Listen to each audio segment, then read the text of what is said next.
Hi, it's David Wildstein at the New Jersey Globe. I am speaking with Jacci Vigilante. She is the Gloucester County Republican chair, only county chair that's on 22 of these interviews today. And the reason is that once you take your eyes off what's happening for Congress and you get down to all politics is local in New Jersey, this is the hottest race in the state.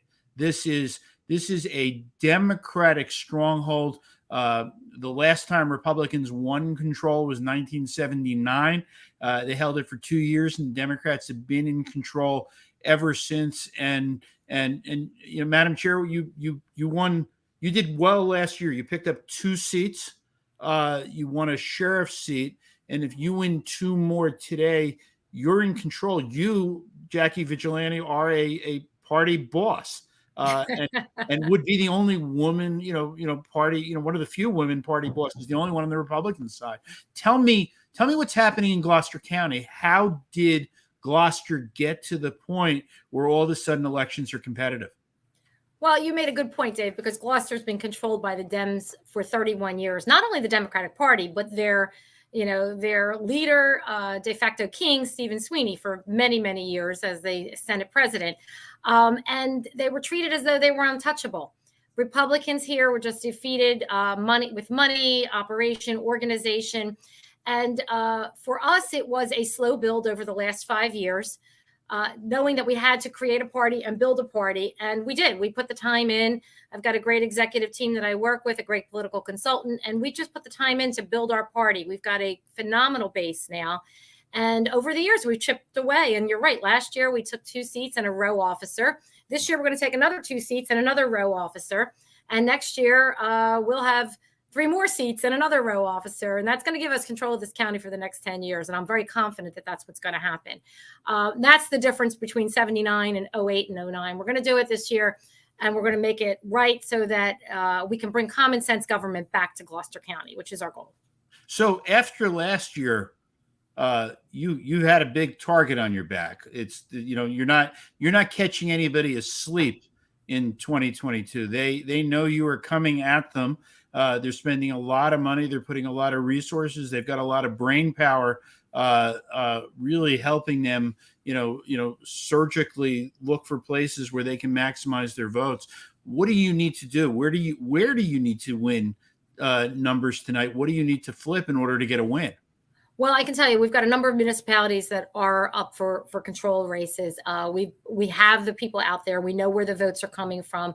We've been very targeted in where we're getting out the vote, and especially in the last couple of days. And I can tell you today what we've seen with the numbers of people voting in person. And we all know as Republicans, the people who are out at the polls today are our people. For an off-year election, it's a phenomenal turnout by noon today. Places where we'd normally get 60, 70 votes, we're at 300-400 votes.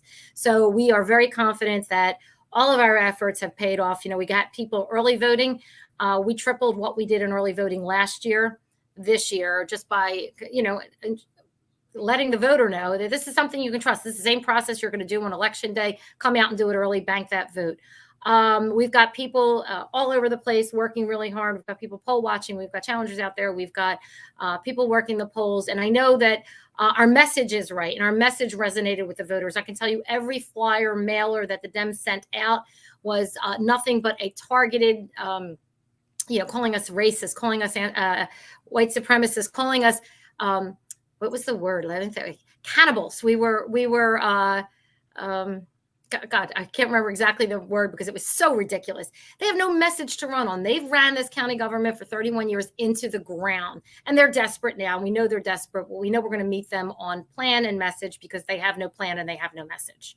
So one of the issues that has captivated, certainly a lot of the political insider class is what was, as a dog lover, I say a tragic incident of a first responder fire dog trained to investigate arson who died in the car of the county fire marshal.